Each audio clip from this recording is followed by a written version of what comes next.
Hello, everyone. Welcome to the Race and Ethnicity Research Cluster special presentation.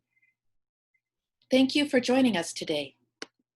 We invite you to interact with our speaker by using your chat function. Note that only panelists can see the chats, so if you have a question, please use the Q&A button, and your questions will be answered in priority. If you see a question asked by someone else that you would also like to know, please feel free to use the thumbs up icon, and that will prioritize it in the sequence of questions. I'd now like to introduce you to the chair of the cluster, Jennifer Atkins.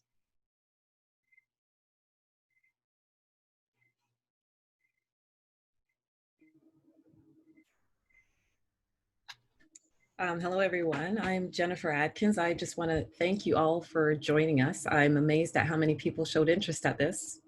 Shouldn't be amazed, but I'm really happy to see the reception that we got with this. I just wanted to, first of all, introduce myself. I am Jennifer Atkins, and I'm a PhD candidate at the University of British Columbia. I'm the chair of CSA, but I am not working alone, obviously. I have help from Jessica Stallone. I started in 2000 and, sorry, I need my notes here. I started in 2016 on my own, and Jessica came along in 2018 and helped with 2019 CSA sessions. She did an incredible job professionalizing the sessions and participant relations in particular. And then in 2019, Carlo Charles came along and assisted Jessica as a co-organizer. So that was very helpful for us. I didn't have any involvement in the session, and they did an incredible job. We're all really excited to take part in this. And I just make a mention that Jessica Stallone is out of the University of Toronto and Carlo Charles is out of McMaster University. We want to introduce you. I'm going to just move this over so I could see my notes here. There we are. I want to introduce you to, thank you, Sherry. And that's what I don't want to fail to mention. Sherry has done an incredible job for us. She's done a ton of work. And Sherry, we just want to thank you for all your contributions to this, allowing the session to take place. Let's introduce Dr. Tamari Kitossa. Dr. Kitossa is an associate professor Professor of Sociology, from Brock University. And his interests include convergences of race, racism and criminology, anti-Blackness, anti-criminology, prison, abolition, racial profiling, sociology of knowledge, and interracial unions that I share in that interest.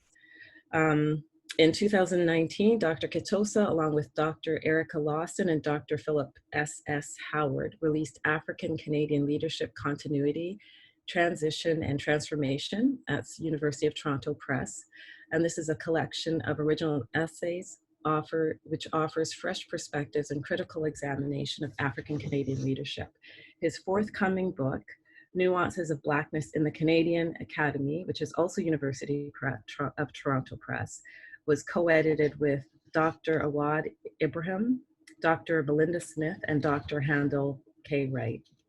He is a co-editor and contributor to this collection of ethnographic and theoretics of Blackness in Canada, which explores the experiences and the work of African Canadian academics. Finally, Dr. Kitossa is the editor of the forthcoming book, Appealing Because He is Appalling, Black Masculinities, Colonialism and Erotic Racism, and this is from University of Alberta Press. In this collection of original and path-breaking essays by a transnational team of scholars, this collection brings into conversation the critical insights of James Baldwin and Franz Fanon on erotic racism and the implications of sexual tropes about gay, straight, and transgender Black men across time and around the world. Thanks very much. I think now we're gonna go right into our presentation. You would have received a promo after the killings of Ahmaud Arbery, Breonna Taylor, George Floyd, and we can add Elijah McCain to this as well. There has been obviously a lot of discussion about anti-Black violence. Hopefully you had a time, an opportunity to read Dr. Kitossa's op-ed. It is so early here in BC, let me just say, so I'm still waking up a bit. Hopefully you had a chance to look at his op-ed.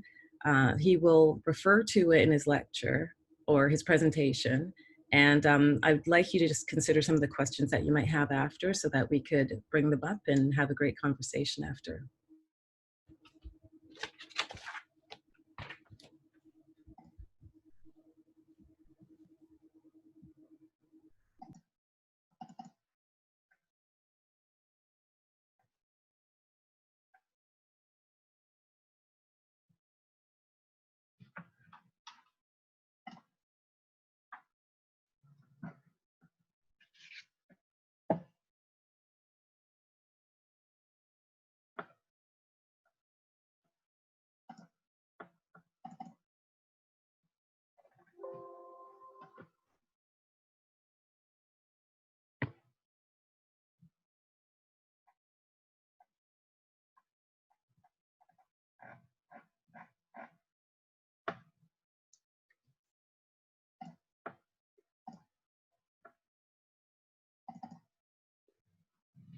So Jennifer, Sherry, am I good to go? I think you just would start from the beginning and make sure in slideshow, and you should be good to start. So, okay. So can you see the slideshow? I can. I'm seeing also you'd have to write from the beginning. That will do it. Perfect. Okay, great. So thank you. Do you want to try again? Sorry, Tamari, from the beginning and see if that gives a full screen. We shouldn't see your banner on top. There we go. Perfect. Great, thank you. Good afternoon, everyone. Thank you so much, Jennifer, for suggesting this topic and for giving me the opportunity to follow up on the op-ed that I wrote in the conversation. I'd also like to thank Jessica Stallone and Carlo Handy for helping to organize the race cluster. I wish to thank also past president of the CSA, Tina Fettner, and to acknowledge the current president, Xiaobo Chen. And I also want to acknowledge Howard Ramos, who was president of the CSA, I think about 3 years ago. Howard has been, and Wesley Critchell have been encouraging me to do more service work with the CSA. So this is the beginning of that service work. And finally, I want to thank Sherry Fox for all the amazing work that she's done in such really short order in helping me to navigate some of this technology.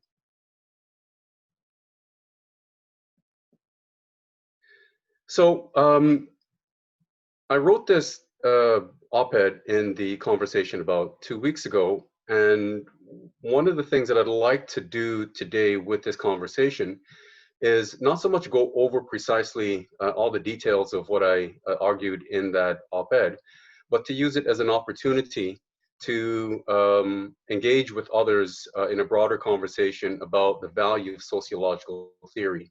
And so this, I'm trying to use this as an opportunity to demonstrate the practical value of theory in general, but sociological theory in particular. So I feel I need to make just a brief statement about what qualifies me to comment on this issue.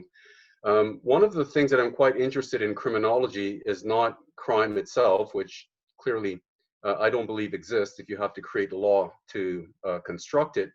But I'm really fascinated with the way that criminologists themselves, particularly authoritarian and conservative criminologists, the way that they use criminological theory in ways to rationalize the operations of the criminal legal system. So in that way, I'm in some ways taking up like an anthropological perspective in terms of looking at the way that these scholars, who I regard as basically state functionaries, the way that they use theory to rationalize surveillance, policing, and just the way that the state tries to make its citizens legible. So I've been, over the last number of years, producing scholarship that is trying to get at exactly what theory is in terms of criminology and how people mobilize it to rationalize the conduct or the existence of the criminal legal system and policing in particular. So what I want to deal with today is theory. Now, most of the times when I'm in the classroom and I'm talking to my students about theory, generally when I mention theory, eyes begin to glaze over. So there's something about theory that turns people off, enables their minds to wander in ways that it would not otherwise do.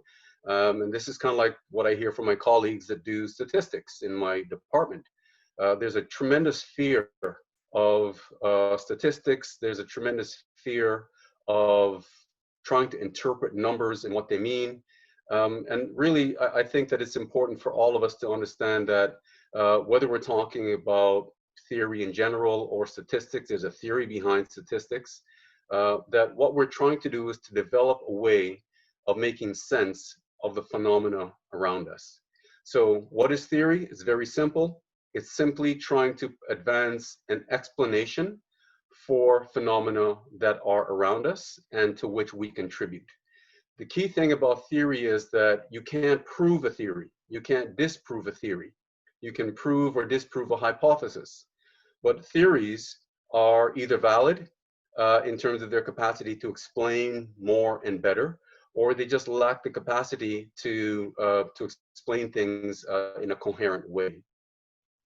And so this is the important thing about theory, and I want to talk about why we should care and how we can apply it. Why we should care is because theory is important. We all do theory, every single one of us, every moment of the day. And it's really important in political terms, and that's how I want to be addressing theory.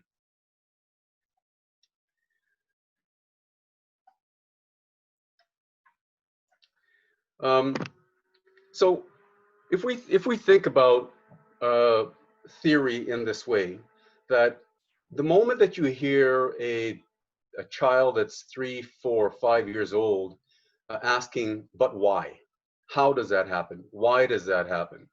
What basically they're doing is trying to use the conceptual tools through language that they're learning to map onto all of what they've already taken in terms of their cognition. And so they're trying to develop a cognitive sense of how the world works, which is an explanation, which is rational, and which is interactive and dynamic because it only makes sense to them if it can make sense to us. And so when we're talking about theory, we're talking about a social process of sharing our cognitive conceptions and perceptions of the world. Now, one of the important things about theory is that we need to consider that the ideas that inhabit our minds, in our heads, that these pre-existed us, right? So these were created by generations before us through language, through metaphors, and through other cognitive instruments and tools that we use to make sense of the world. And so any time that we're dealing with theory, we're dealing with something which pre-existed us, and then we're trying to figure out what in that theory makes sense for us in terms of explaining the world. Because at a certain point in time, everything that you have been taught or told, when you go to school, it gets reinforced, but then something happens when you begin to question some of what you've been socialized into believing. And so Marx is helping us to think through these issues of theory by talking about the fact that, well, we enter into a world that already exists, and then at a certain point, we become participants and contributors toward changing, modifying, or perpetuating that world. Antonio Gramsci, quite specifically in the Prison Notebooks, I think, helps us to think about this in an additional way, because Gramsci's talking about that precise point that at some point we're asking ourselves, who are we? How do we come to be? And what is our relationship with other people? So we're talking about a historical process, he says, which has deposited in us an infinity of traces without leaving an inventory. Now, if you see that what I have there in the bold and italicized letters, if you read the Prison Notebooks edited by Quentin Hori, you will find that that statement is not there.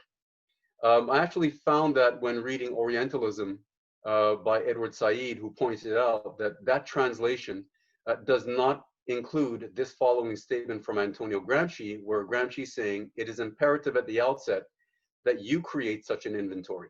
So we have to create a map of our world, how it comes to be through signs, symbols, and language, because that helps us to navigate that world and to organize our behavior. So why this is important in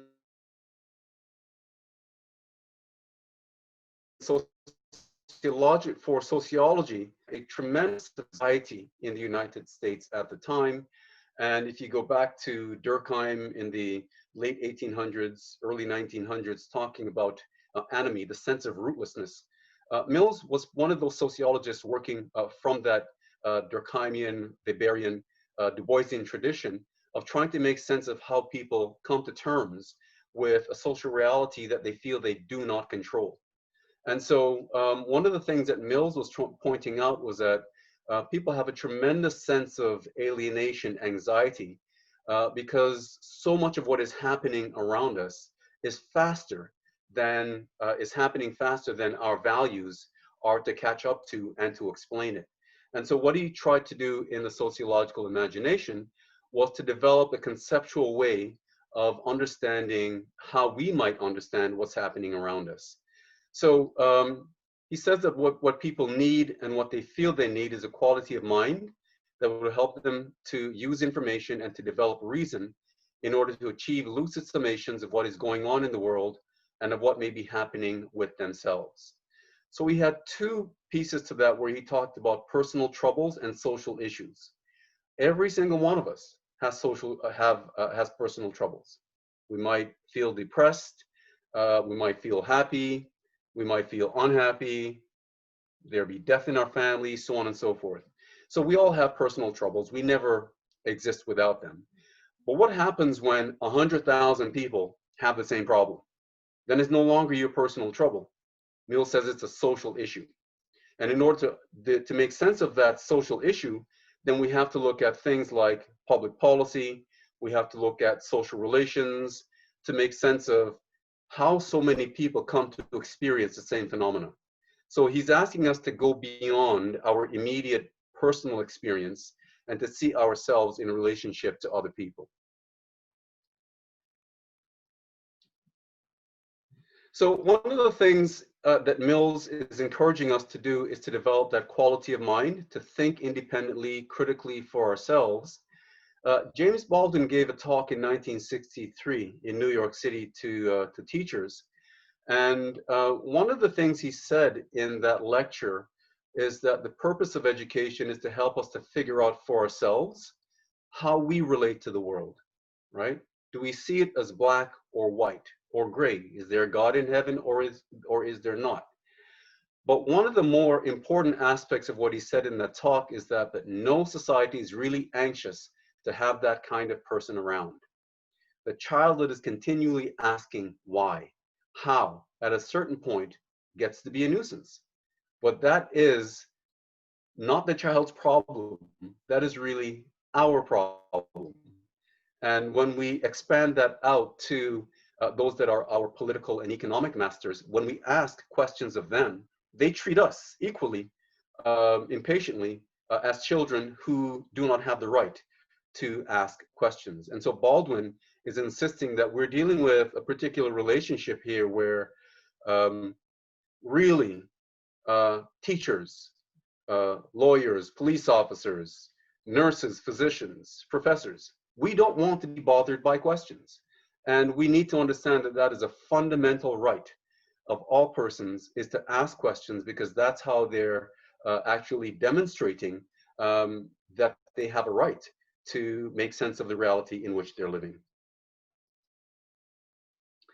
So, speaking of politicians, Stephen Harper in 2013 advised Canadians not to commit sociology, basically stop asking questions about our quote unquote security agencies, and it needs to be demonstrated whether they produce security or insecurity. But again, that's a perspective, right? That they produce security. For some, they also produce insecurity. So Harper was asking that fundamental question, right? Assuming that we all accept that the apparatuses produce security, then we need to stop asking questions about how they are endowed with that authority and that power to surveil and to regulate. Now, one of the things that I will hasten to add is that Stephen Harper made that comment in 2013. And for most Canadians who will go back into the file cabinets in their minds, in 2011, Stephen Harper's government pretty much went along with an illegal war, a criminal war, in bombing the hell out of Libya. And Peter MacKay told us that, it'll only cost you Canadians 150 million of your tax dollars. By the time it was all said and done, it was $300 million. So because I think people did not stop long enough to ask questions, or the mechanisms to ask questions, the avenues were not fundamentally there other than street protests, we ended up subsidizing the destruction of Libya. So what I want to briefly do now is to turn to the socio-historical context of policing. I did some of that in the op-ed, but I just want to do something very brief here. It's to demonstrate that when we're talking about issues of police and policy, that we're dealing with something called the polis, right? This is the Greek word for the city, and policy is those instruments that compel people into obedience that is consistent with the interests of those who organize and run the polis. Police are vital to maintaining that particular social order. So what I've created here is this tripartite relationship that is really circular, which demonstrates that colonialism, capitalism, and racism are all one of a piece. And we cannot separate these out, even if we look at the development of capitalism starting in England. Because one of the important things about that is that Sir Robert Peel, who founded the uniform police and the British experience, he was also a governor of Ireland before that. And one of the things that he did was to establish the Royal Irish Constabulary. And that was a paramilitary force to maintain colonialism in Ireland. And that was part of a racist project of colonial domination. So the racist colonial domination of the Irish, which was important to extracting wealth and resources from Ireland to feed British capitalism, ended up being the basis that the British used to establish slavery and colonialism in the Americas. So we cannot separate these, whether it happened in Ireland, in the UK, or in the Caribbean. It's all of a piece. And so this should indicate to us that there is a very deep and abiding connection between police, colonialism, and racism. And just a final point on this. When Sir Johnny Macdonald in the early 1970s established the Northwest Mounted Police, he actually drew the first officers to administrate that apparatus from the Royal Irish Constabulary. And the primary purpose was to manage the pacification of the First Nation, Aboriginal, and Métis peoples on the prairies. And that's why, to this day, the highest per capita ratio of police to population is wherever we find the First Nation, Aboriginal, Métis, and Inuit people. So that makes us very aware of that relationship between colonialism, capitalism, racism in the context of the police. So what I want to quickly do now is to walk through some of the theories that might be used to explain police violence. And again, these PowerPoint slides are going to be made available by Sherry, so folks will be able to go over this afterwards as a resource. So if we use the theory of personal attributes, the theory of personal attributes would say that, well, it's because there are good people and there are bad people. And I'm sorry, I think my slides are out of order. Oh, yes, sorry.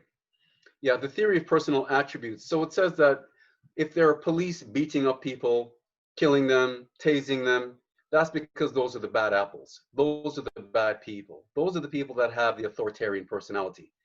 When we look at the research evidence, however, from either Stanley Milgram or Philip Zimbardo, what we find is that good people can end up doing very bad things.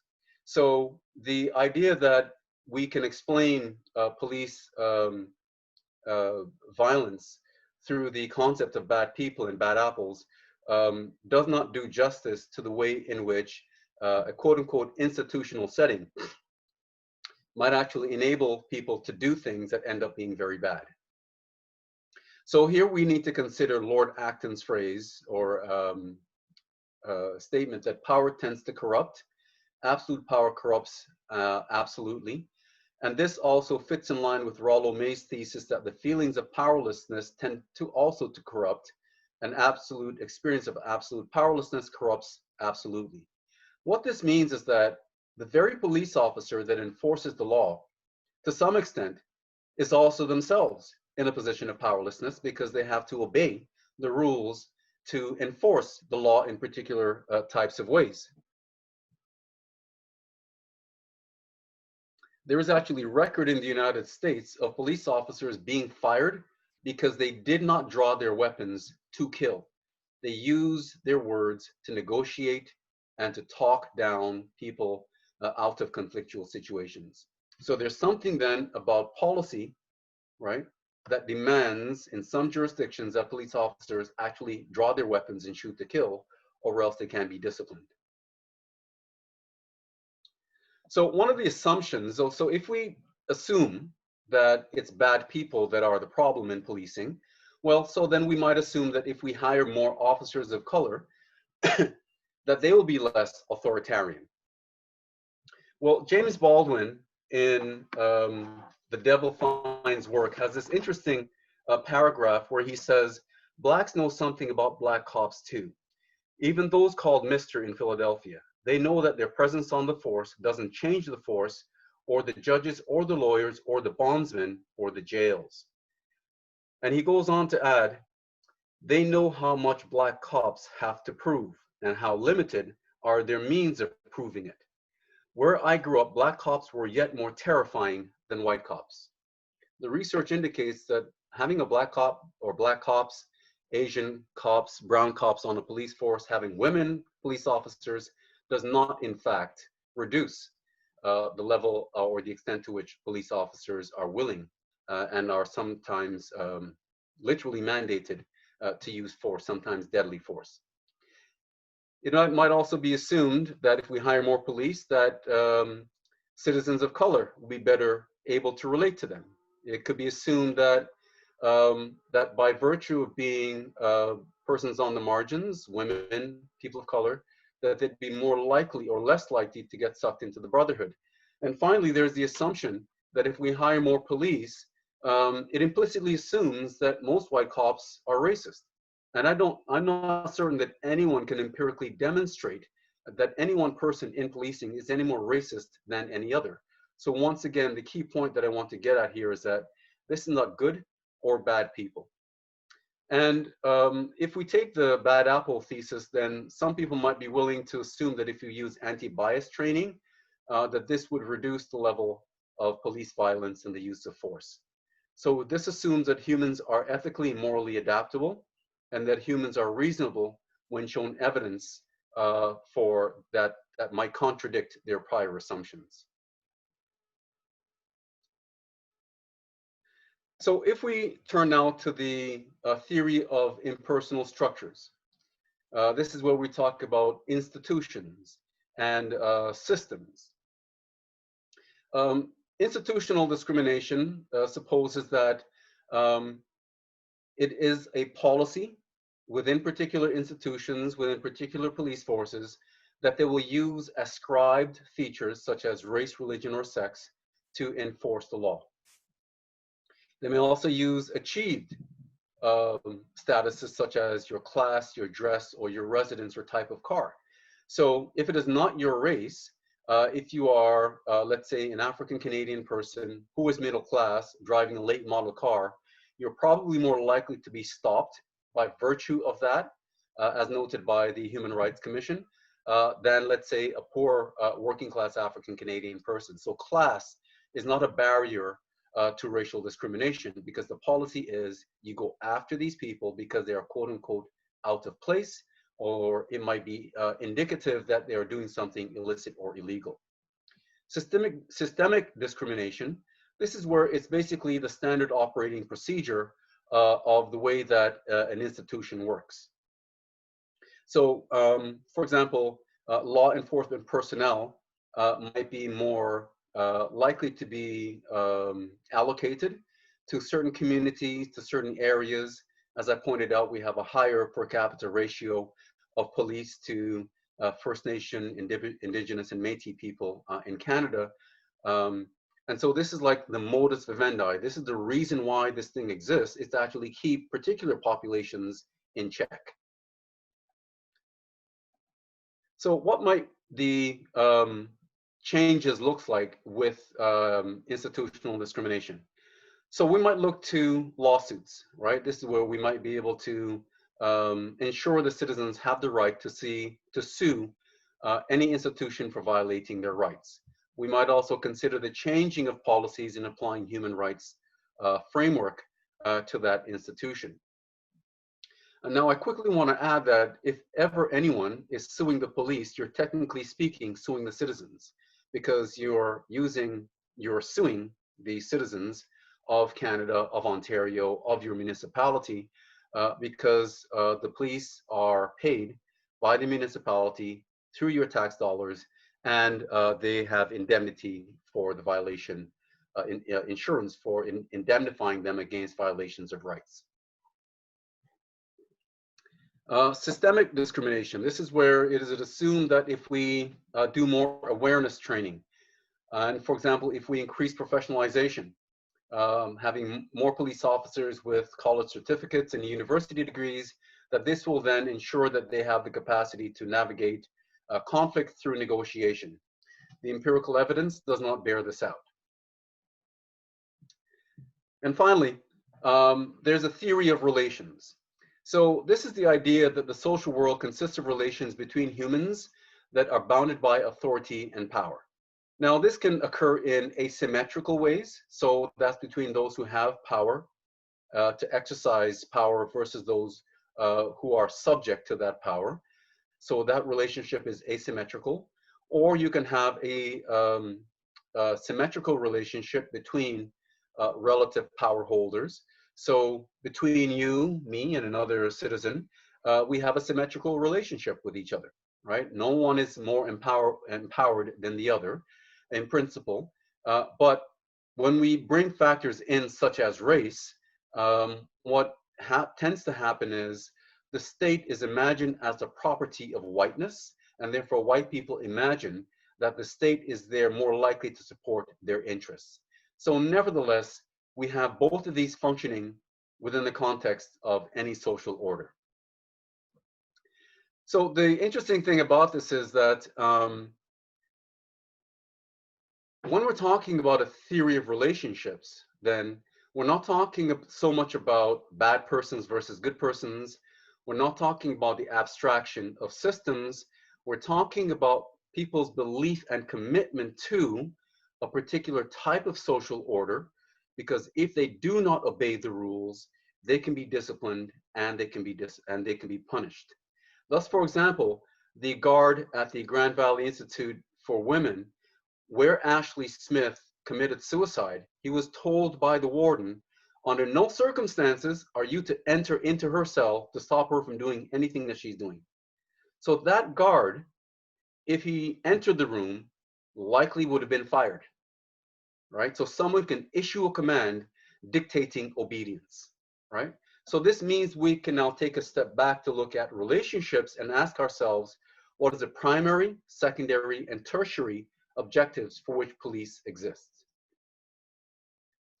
So finally, now I want to move to very briefly the issue of defunding the police, which is an issue that we're hearing quite a lot about. This is an old idea, it's not new, but it's predicated upon the idea that we need to assess our investment in policing. And that assessment means to reassess. Is it actually proving its self-worth in terms of public safety, or is it creating insecurity? Is it creating the more likelihood of the amplification of violence? So once we do that reassessment, we can then reprioritize where we're going to allocate our public funds into supporting and sustaining communities. And I'll be pointing out in a number of ways that we might be able to do that. One of them is toward de-escalation and use of force priorities. So reduce the allocation of funding into policing, reduce the number of police officers, and for those that remain, make sure they're well trained in de-escalation techniques and use of force priorities. It has been demonstrated, for example, in places like Memphis, that when police officers use de-escalation as a primary means of intervention, it is safer for police officers and safer for the public. Second, increase citizen regulation of police grounded in community needs in an ongoing way that assesses and reviews that relationship between police and communities. Ongoing training in alternative dispute resolution and conflict resolution mechanisms, principally for citizens. We have lost the capacity to navigate and negotiate conflict in the public domain because we constantly call police to solve our problems for us. We need to have mechanisms where if we cannot solve our problems among ourselves first, then and only then do we call the appropriate authorities such as the mental health, mental well-being authorities and so on and so forth to help facilitate the resolution of conflict. And this needs to be done through formal and informal mechanisms. Now, what this assumes is that we need to look at the ways or the assumption that policing defends social order. Policing does defend social order. So if we alter and change the social order, then the nature of policing will be inherently then of a different character and a nature. And second, if we increase citizen participation in public policy and enforcement, this is vital to democratic life. So at the end here, I've got a number of resources to which I think folks might be able to turn to enable them to further their capacity to think through, develop the cognitive means and the intellectual resources to further their conversations around the issue of violence in policing. Thank you.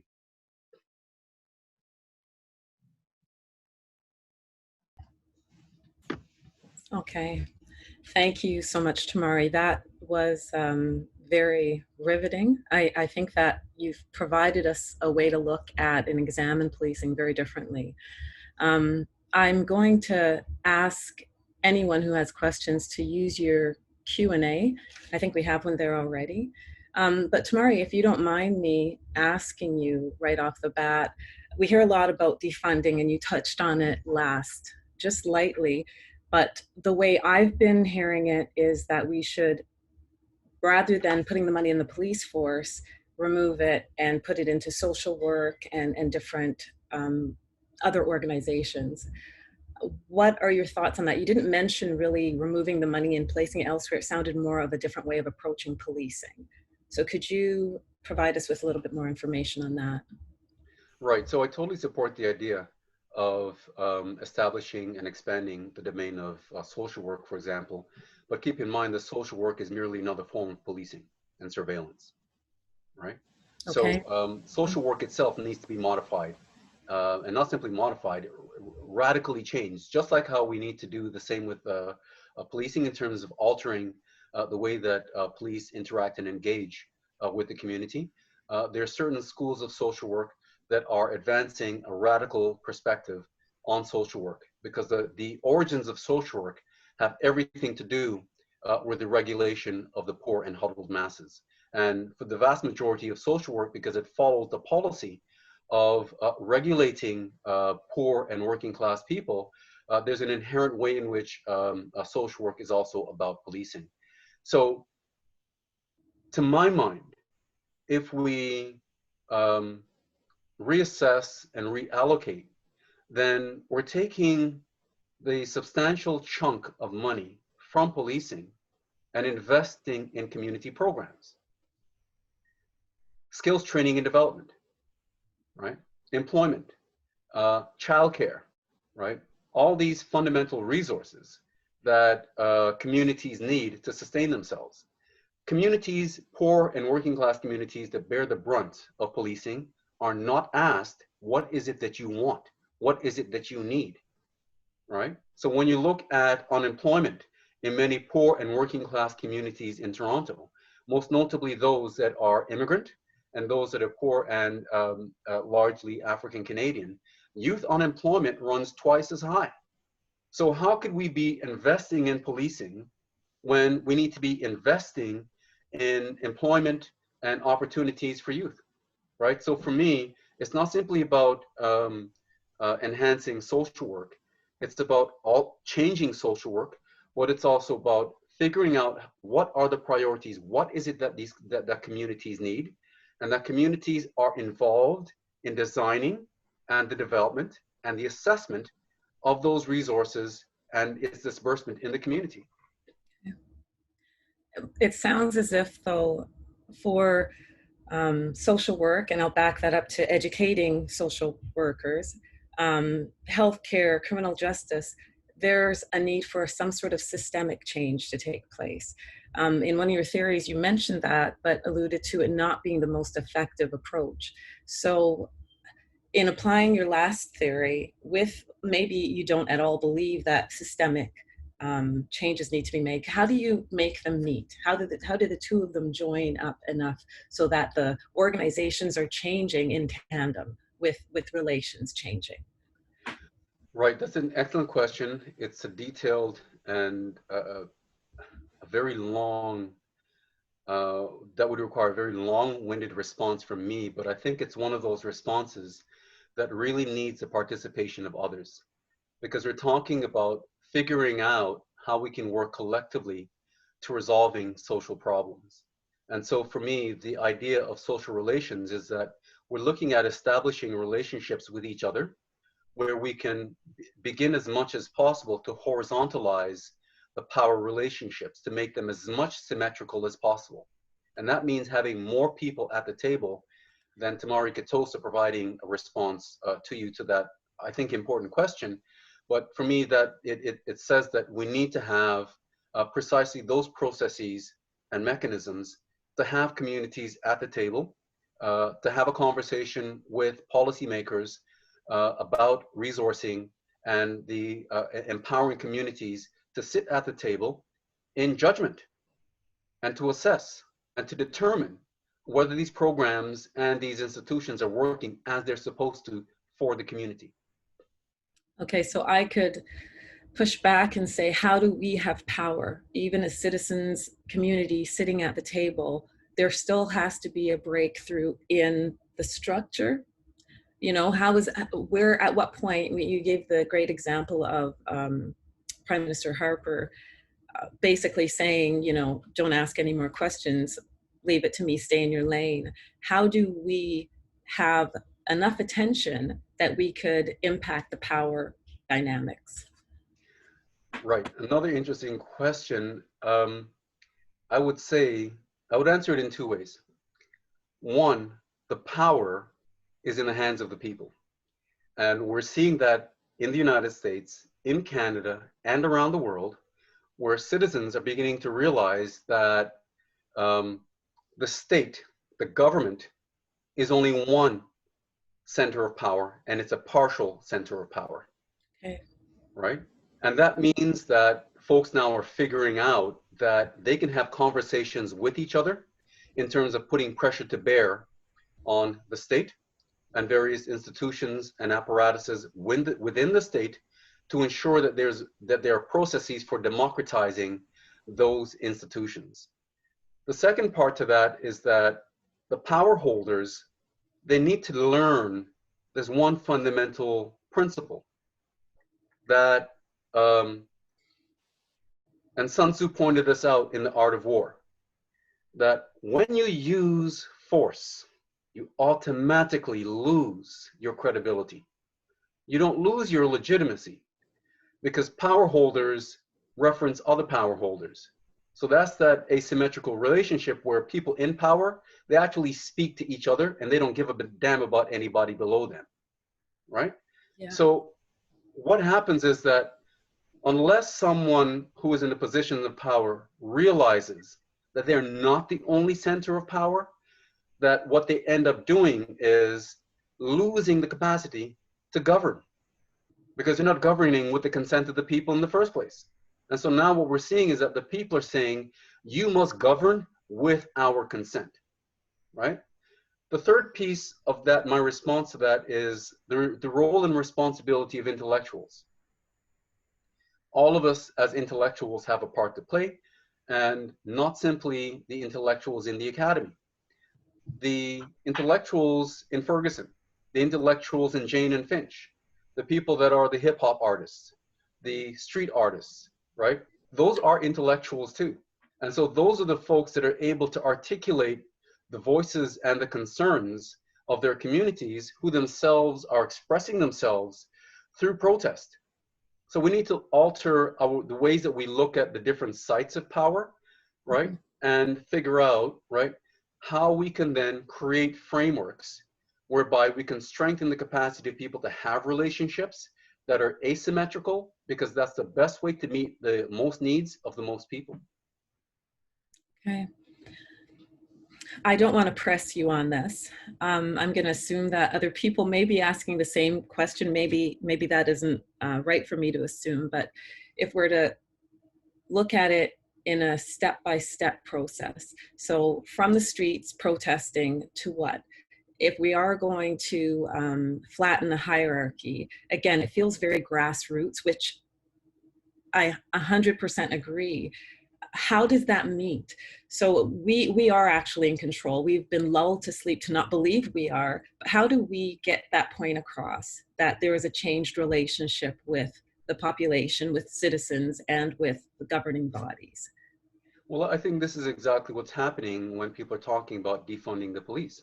Okay. It's looking at how does it come to be that our tax dollars that are extorted from us are being used against us, right? So we have a situation where police are really, really upset and are now basically saying, okay, we're not going to enforce the law, right? And nothing else confirms the fact that they are running an extortion racket than that. If we don't get to tase you, if we don't get to kill you, if we don't get to beat you, you can't have us. And the people in the streets are saying, go, we don't want you, right? So the question becomes then, when we assess the merits of policing as an enterprise that creates public safety, we have to take a step back to assess public policy. Was that public policy created in the first instance on the basis of evidence? What research did Robert Peel do to create the the London Metropolitan Police? What was his evidence? His evidence was the Royal Irish Constabulary. It's a colonial expeditionary paramilitary force that was created to kick the shit out of the Irish. That's the evidence, right? So we now, 200 years after, 250 years after, are asking ourselves questions about the value or the merits of policing. That means that we need to go back to the origins of policing, because its modus vivendi, the reason for which it was created, remains the same. It's that we just papered over the idea that they solve crime, prevent crime, negotiate conflict. None of that is empirically verified. So the very empirical basis for having the police actually invalidates having them. That's brilliant. Okay, I'm going to take a moment and look at some of the questions. So let's be comfortable in a little bit of silence while I work this out. Okay.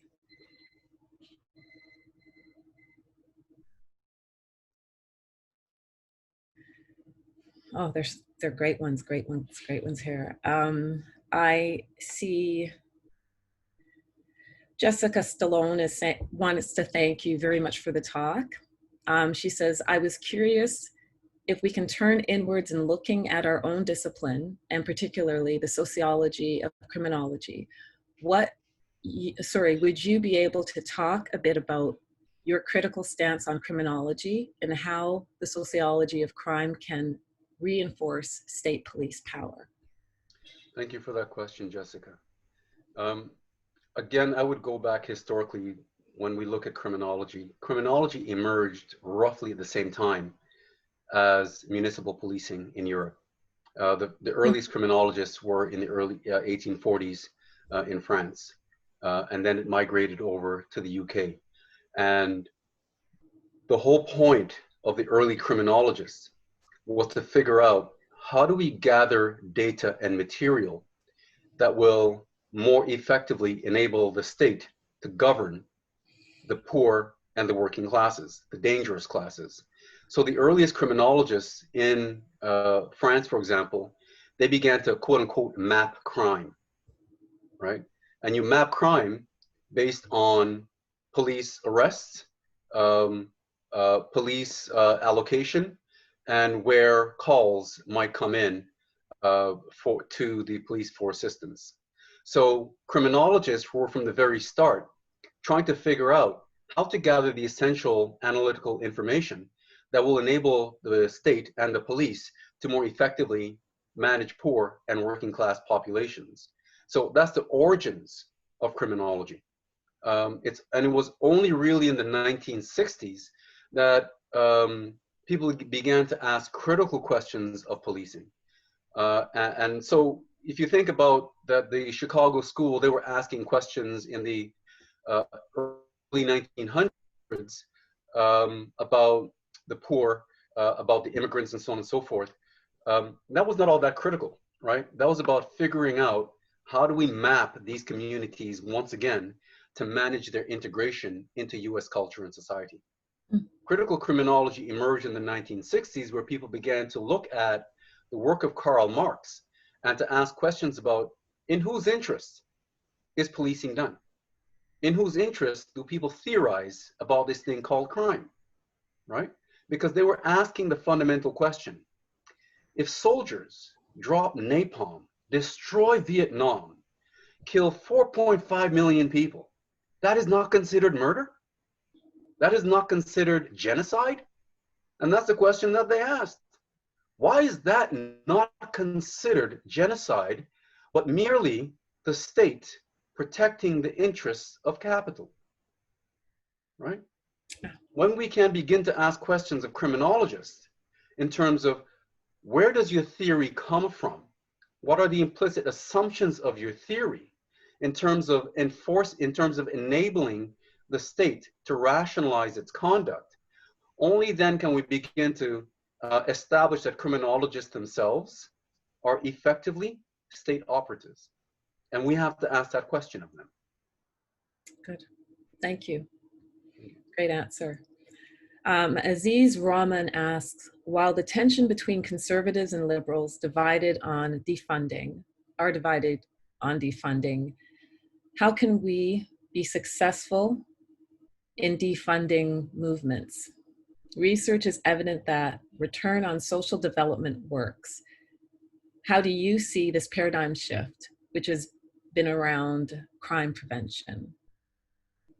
A few questions there. Yeah, so that's an interesting question, and I'm not dodging it, but a part of me hesitates to answer. Okay. Because one of the things I'm really conscious of is that as an academic, as an intellectual, I am connected to community, but I'm on the periphery. I think that question needs to be put at a round table to community intellectuals, community advocates, community activists, because to me, they are the ones that have their finger on the pulse. And I think academics should be at the table, because we might bring a way of articulating theory that might help people to be much more clear about what their motivations are. All right, and I think this is the value of Aziz's question for academics. We bring the conceptual tools, or at least critical academics, bring the conceptual tools that should be partnering with community activists and advocates, because we all have different tasks and responsibilities. As much as some community activists read books, understand and read history, they're actually working with their communities, and they don't have the time necessary and possibly the inclination to do deep dives into history and into doing empirical research that we as academics are able to do. So for me, the response to Aziz's question is about bringing multiple stakeholders together at the level of community, because that's where the needs are greatest, and that's where people most understand what their needs are. And I think for me as an academic to be able to answer the question, it would be arrogant of me to answer it in a way that would be top down. And I think Aziz's question is pointing to the ways in which intellectuals and academics and policymakers need to be sitting at the same table.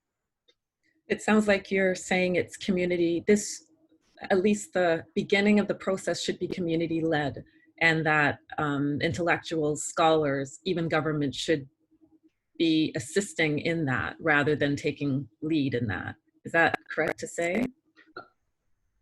Absolutely, absolutely. Because I think one of the things we in academia tend to do, there's a book by James C. Scott called The Weapons of the Weak.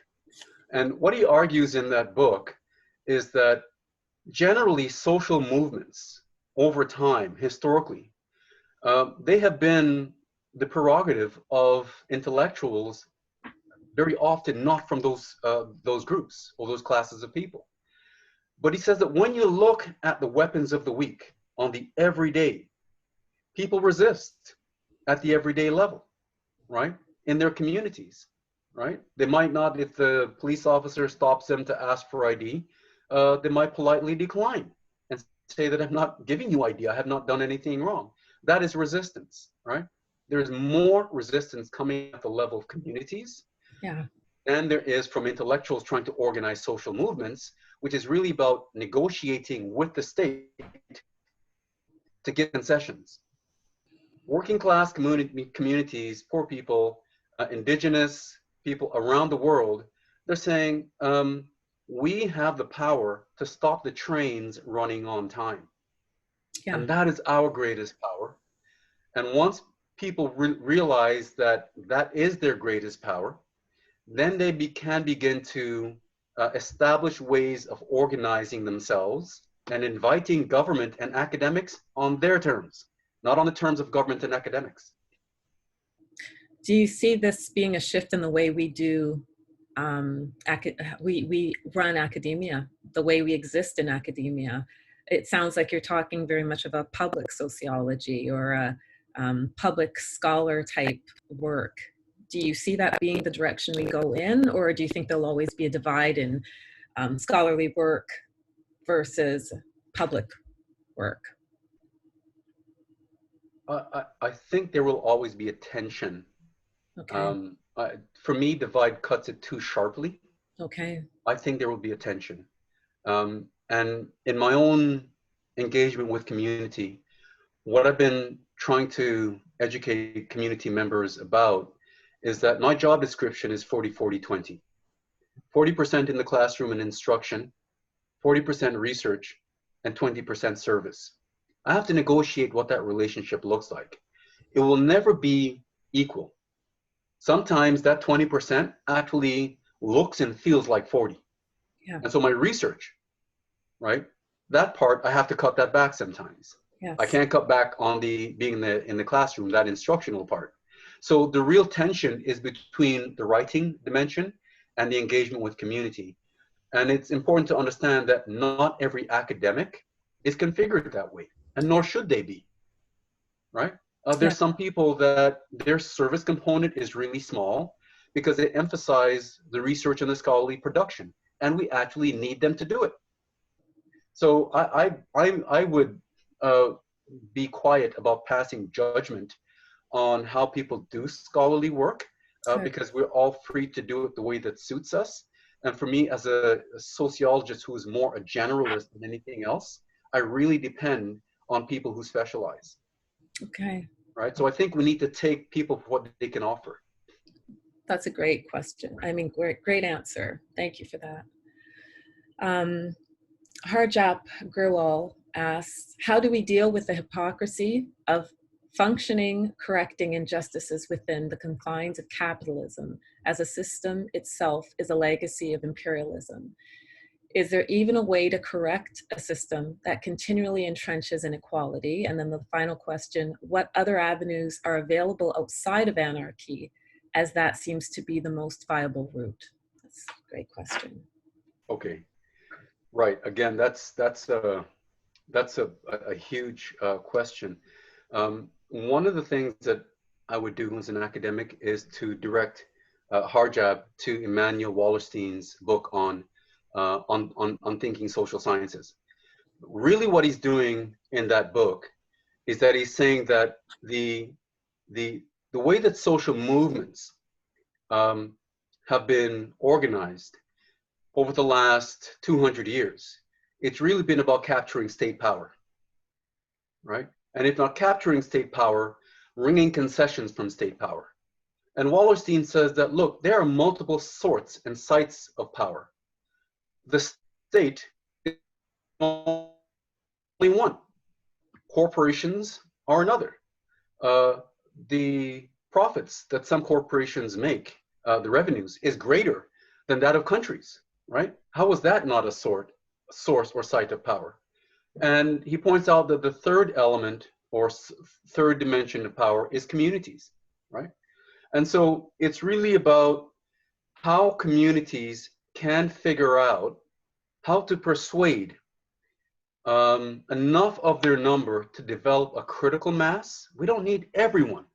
We just need a critical mass of people to facilitate engaging conversations with other people, asking them questions about thinking differently, such that, for example, if you're at work and the policy is that you do X without asking questions, you might want to say to your supervisor, you know, hey, wait a minute, this is our policy, but it seems to me that it's actually hurting our clients, right? So at that level of the immediate, we don't all have to jump out of what we do to go out on the streets to quote unquote create anarchy. Because what in fact is happening is not anarchy, it's merely the assertion of power by the dispossessed to say to those who are arrogating power, wealth, and resources, that you actually harming our collective interest. My position is that what we have now is anarchy. It's simply in the interest of the ruling elite. And once we begin to see that what we do in fact have is anarchy, then the counter to it can never be anarchy. It could be a readjustment, a reallocation, and a transformation. Okay, good, thank you. Hader asked, I hope I pronounced your name properly. Hader asks, mainstream anti-racism movements in North America and Europe, example Black Lives Matter, commonly tend to frame the issue at hand, police brutality, within a dichotomous black-white paradigm. Given the acts of terrorism committed by the far right have increased by 320% over the past 5 years, to what extent does this line of thinking strengthen as well as provide legitimacy to right-wing extremist actions? Excellent question. I have two responses, one of which I'm not certain will be satisfactory. One, we need to make a distinction between the Black Lives Matter movement and the movement for Black Lives. They're related, but the two are not the same. The movement for Black Lives was launched the day that Africans were brought here in chains. So we're talking 500 years, right? Yeah. So there's nothing new about that. Black Lives Matter movement is a brand that articulates a particular politics from the vantage point of particular people, most notably those in the nonprofit industrial complex. And let's understand that the two are not the same. My next point to that is the question, the first part of the question implies that Black people, in order to pursue their interests, have to abdicate their interests for a rainbow solidarity. There's something peculiar about Blackness that everybody needs to understand, okay? No matter who you are, whether you're First Nations, South Asian, whatever the case may be. Blackness is a metric for social progress. And let's get that straight. So don't ask Black people to abandon their political reality to support a rainbow coalition that requires their necrosis. Why should Black people have to suffer and die for other people to benefit? If anybody has Netflix, Hassan Minhaj puts it really nicely in his commentary on the murder of George Floyd, right? So that response will not be satisfactory to those who are insisting that this goes beyond Black and white. For Black people, it does not, okay? Whiteness is dangerous, and whiteness is an equal opportunity employer. Now, the second part of the question follows from that. When you look at the murder of Freddie Gray, the majority of the people involved in that were African American, and some of them were women. And this gets back to the issue of what is the purpose of policing. And it gets back to my point with James Baldwin. Policing exists for the purpose of repressing and oppressing particular types of people. Poor people first. It just so happens that a substantial number of poor people that the police are focused on, particularly in the United States, happen to be African American. If you look at Montreal, Toronto, Halifax, it happens to be African Canadian.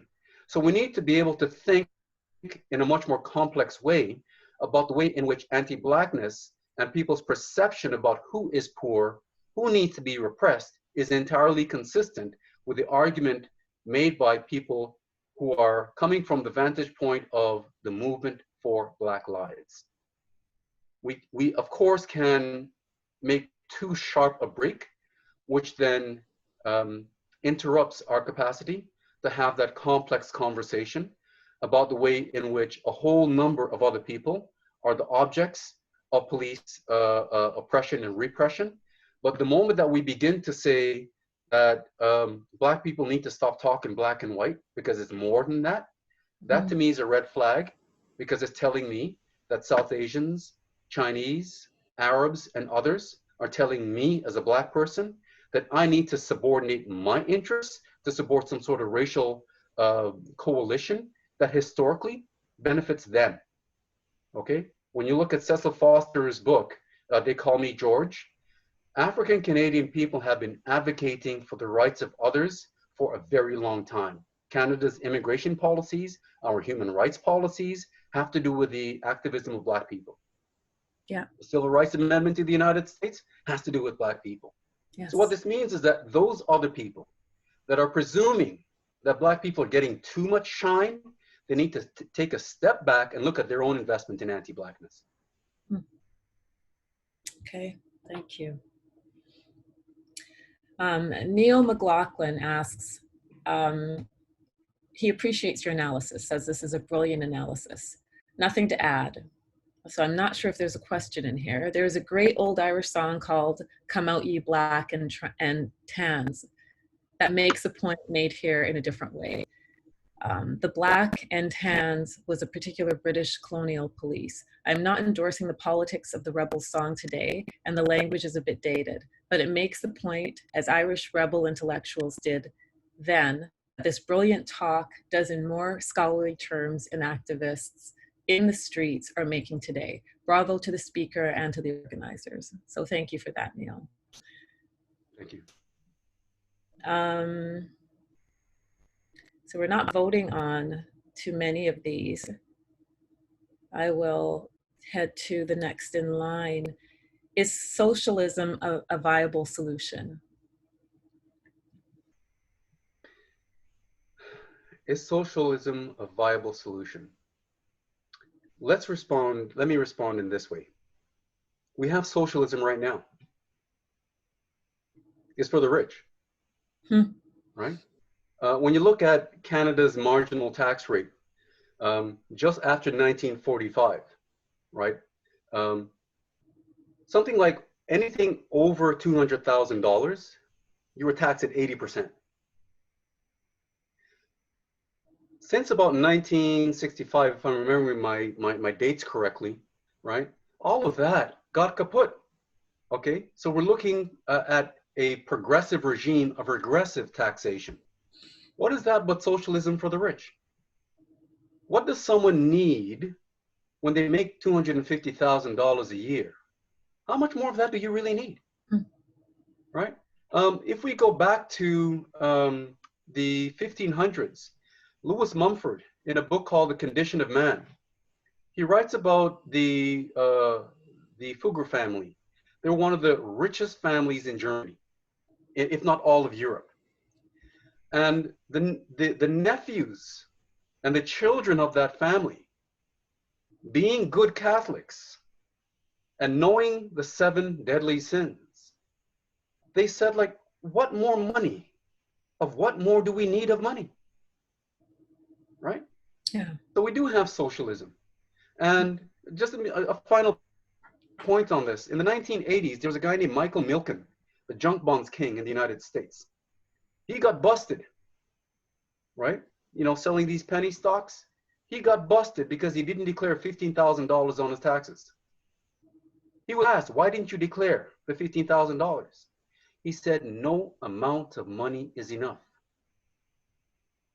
And what that tells me is that we presently have a regime of socialism for the rich, and that we need to begin to think about that fundamental fact, and that we will lose nothing, right, except our chains, and we'll gain the whole world by advocating for socialism for everyone. Okay, great. An anonymous question is, you know, before I continue, we have about 2 minutes left as we've posted on the site, but if possible, we've only lost one person so far. If anyone needs to leave, feel free to. If it's okay, I'd like to continue on for another 15, go until 11:30. Does that work for you, Tamari? Sure. Yes. We've seen problems in media coverage of police brutality, such as cutting off key contextual video segments of the NYPD driving through crowds. How can we commit sociology in the media sphere? That's a very interesting question, because it brings us back to the issue of social relations. Which journalist in the newsroom is going to say to their editor, I want to show 15 seconds more footage? So when the white supremacists in Charlottesville mowed down the protesters, okay, they were okay showing that. But why are they not okay in those very same newsrooms showing the cops mowing down protesters? Yeah. Right? So the media, right, we need to make a distinction again between the corporate media, right, and that establishment, and the fact that you might have journalists in the newsroom who are chomping at the bit to give context, to give a wider frame of analysis, but their jobs are on the line. They can be fired. Right. Right? So to some extent, let's have sympathy for the devil, and let's understand that people are doing the best they can, where they can, and that it's up to each individual to understand ethically, morally, how far they can push that margin. Because unless we have a free and open media where journalists are paid independently of whatever their bosses say, journalists will forever be constraining and restricting themselves to satisfy their editors. And this is part of that general dynamic that I'm talking about, where people take it upon themselves to re-articulate what their relationships with each other will look like. So some people in the newsroom will need to press their editor a little bit more. And the editors need to press the publishers a little bit more, because the publishers are irresponsible in the final analysis if they are creating a framework of plausible deniability, where they don't have to say, no, don't show the extra 15 seconds of footage, what everybody knows that you're not supposed to because you can lose advertisers. So everyone's got decisions to make. Right. And people have to be committed to making those decisions, including the advertisers. Do you think the more this happens, the more change we'll see? We're seeing, especially in the US, even in Canada, people being fired if they are caught on tape making a racist rant. Do you feel that this is probably the direction we're heading into, or if this is just isolated for this moment? I think it's isolated for this moment. Okay. Right. Why would you fire a racist employee, right? And I'm just, like, let's say the CBC journalist that got suspended. You would suspend this person for using a racial epithet. But you, the CBC, might also be constraining and restricting journalists from giving a wider context that will enable the public to do critical sociology, to commit sociology, right? Yeah. And I think this, to me, is the fundamental problem with capitalism, that capitalists get to be moral agents when it suits them, and immoral agents or apolitical or amoral agents under 99.9% of other contexts and circumstances. And we need to see that the firing of employees for racism, right, is one method of protecting the 99.99% of the times that they're about business as usual. Bravo. Okay. What about the psychosociological structure of racism? Don't know if you're able to answer that. Is that enough for you? No, I need a bit more context. Okay. Abdeli Ghani, if you could provide some more, I'll get back to that answer. I know you sent that question a while ago, but if you could maybe add a little bit more context or detail to that, that'd be helpful. Next question, what has the response been like for your op-ed, to your op-ed? I don't know. You don't look for that? You don't pay attention to that? No. I'm not surprised. Okay, Carlo Charles has a question. He says, thank you, Prof. Kitossa, for a great talk. Thanks to everyone for attending. Building on your ideas of transformative change, some Black people have argued that we need to include the scholarly work of Black scholars and anti-Black racism in mainstream sociological curriculum. Do you think this is a concrete action for change? I think it's a concrete action that will contribute to change. So thank you for the question. And I will confess that I am by and large guilty in terms of the reading list that I provided, because the only person of African descent there is Sylvia Wynter, right? So nevertheless, I think it's important that the perspectives of African American, African Canadian, African scholars, that these works be more widely read and cited, particularly if they're doing that critical sociological work of contributing to that conversation that will enable us to have different sorts of conversations about the ideas that are floating in our minds that help to organize our lives and our commitments. So I do agree that we should be promoting more widely the work of critical scholars of African descent. And let me hasten to add, by virtue of being Black, that doesn't qualify someone as being critical, right? There are a number of Black super uber conservative intellectuals, mostly in the United States, less so in Canada. There are uber conservative South Asian academics, Dinesh D'Souza.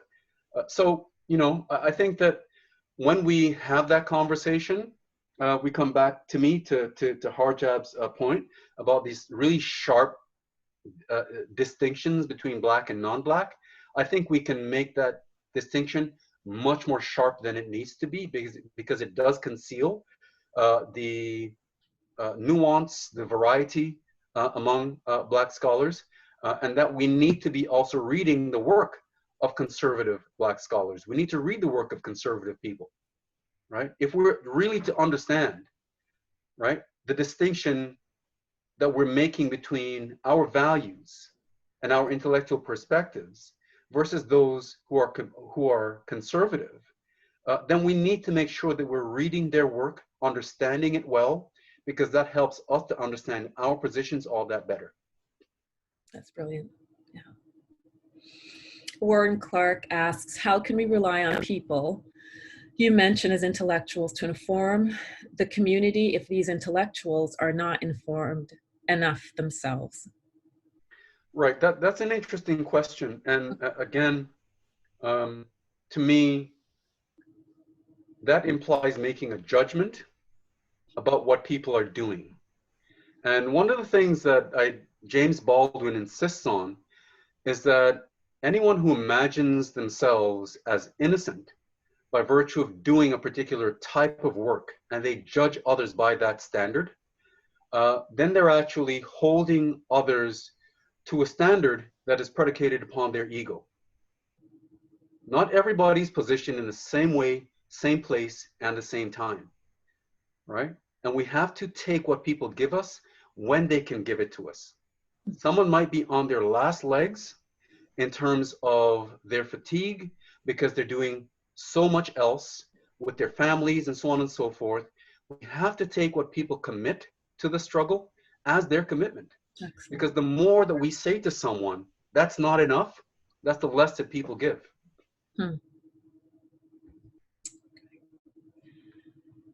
Rachel Berman says, thank you, fantastic talk, and appreciation to you. Thank you, Rachel. Esaias Galata, I hope I pronounced your name right. Can you provide more examples of systemic racism in Canada, and what can we do about it? So Esaias, thank you for the question, but I cannot provide you with examples of systemic racism because I don't believe systems exist. You only have relationships bound by authority and power. And it can be symmetrical, meaning that the relationship in terms of that authority and power is equal, or it can be asymmetrical. The reason why I say this is that sociology really struggles with that mechanical 19th century Newtonian language of construct, right? Systems, all these metaphors that are mechanical in nature, they do not do justice to the complexity of the social relationships that we're dealing with. So when I say that we're talking about social relationships, it means that there's someone at work, right? A police officer, for example, whose peer might be roughing someone up. Now, I've interviewed these police officers. What they have done is they've either filed complaints, right? Or they have restrained their colleagues on the spot, but they do pay a price, okay? They're no longer part of the brotherhood. We have to be willing to pay the price of defending the public good, of defending humanity. And that means that whether you work in the hospitals, so when the Indigenous Canadian man came into the hospital in Winnipeg and he died sitting in his wheelchair, this man who had diabetes, and everybody walked past him, someone should have said, "Sir, are you okay?" That is an example of why I have no interest in systemic racism, because it absolves people of their moral and ethical responsibility. Someone can say, it's the system, it's the institution, it's not me. It was not a system or an institution that had its knee on George Floyd's neck. Somebody did that. There's always somebody doing something. So this abstract idea, these abstract nouns of systems and so on and so forth, I think it's useful if you're going to be launching a suit or something like that. But in terms of ethical and moral responsibility, it lets way too many people off the hook. So there's an assumption that, how do we explain influences of the system that we talk about, that you don't want to give that much credit, but what we're learning daily that is not showing interpersonal kindness, or however you might look at it, even moral thinking? How do we explain that influence? What is that? Well, in part that comes down to ideology, but it also comes down to abdicating the capacity to think for yourself. That's what James Baldwin was talking about. Do you recognize that you are a morally, ethically conscious being? So if the policy in your department as a police officer somewhere in the United States is that you must draw your weapon and you must shoot, maybe you shouldn't be a police officer. Maybe that's not a place for you to be.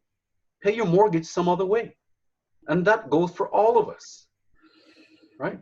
That people need to make these decisions ethically and morally as best they can within the framework of that possibility. So someone might not want to give up their job because they have a mortgage, car payments, and kids to send to school. You might be that police officer. You might be that prison guard. Why would I want to take all of that away from you? Because I'm talking about defunding the police, abolishing prisons.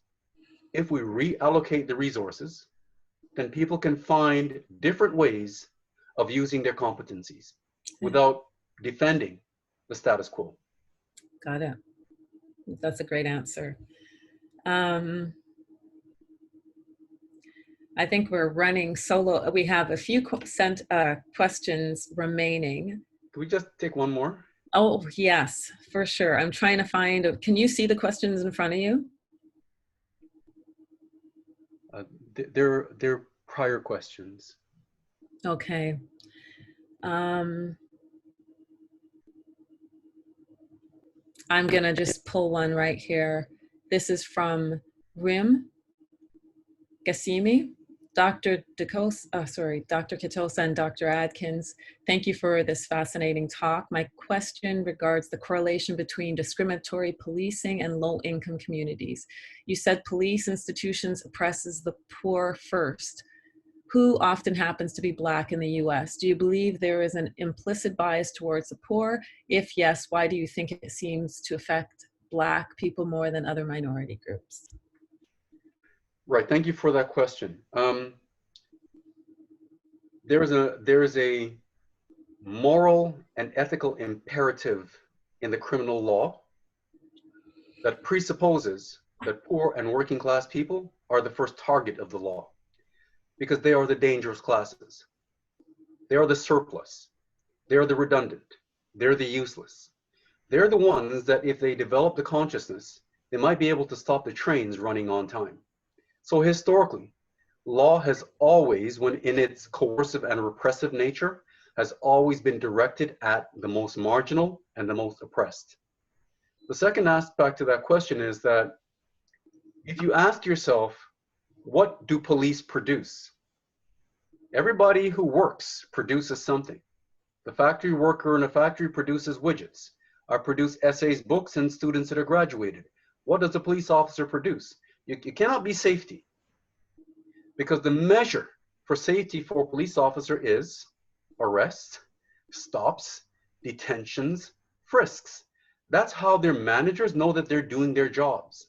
That's how police managers and chiefs say to the mayor and the premier, our police officers are doing their job because these are the statistics. Right. Who was the easiest target? If you go after the upper middle class, they got lawyers, and you're more likely to stop and harass the mayor's neighbor, the premier's neighbor. So the law is not meant to be enforced on them because they're not easy targets. The third and final aspect of this, unless we understand that policing in North America comes out of slavery and colonialism, we will never understand policing, right? Policing is focused on ensuring the commodification of poor and marginal people, African people who were once chattel commodities and are commodities for the criminal legal system. What this means is that you got entire communities across the southern United States that depend on incarceration. Nipissing, Ontario, right? Kingston, Ontario, they depend on incarceration. The prisons, the jails, they depend on the police officers to provide them their clientele, right? So this is an incestuous network of repression that is meant to repress particular populations to defend the interests of capital. Unless we understand the racial connection to that, when we go back to that three-part circle that I showed, right? All else we think we know will confuse us. Powerful. I want to take the time to thank you. I'm not sure how you kept your head through all of that. So many questions, and I felt like I was drilling them at you all at once. So thank you. Thank you so much, Oh, Jennifer. I thought we fell out. Sorry. Thank you so much for doing this for us and for providing the slides. I'm sure we'll make good use. But what I want to say before Sherry jumps in is maybe we can continue this another time. We have a lot of questions we didn't get to. Sherry talked about maybe collecting them so that we could add them to the summary transcript. So if that's a possibility, hopefully we could work on that. And Sure. thank you, Sherry, and thank you, Jessica and Carlo, for being involved with this. Thank you also very much. Thanks everyone for joining us. Sherry, are you back on to end this, or can you say, come on in and, okay. I'm leaving it up to you to end. I've just put the link to your research cluster here. And thank you again. And we'll be in touch with the attendees today to let them know how they can access either a recording or a transcript in the slide. We'll be speaking more about that, but thank you again for joining us. Thank you all. Sherry.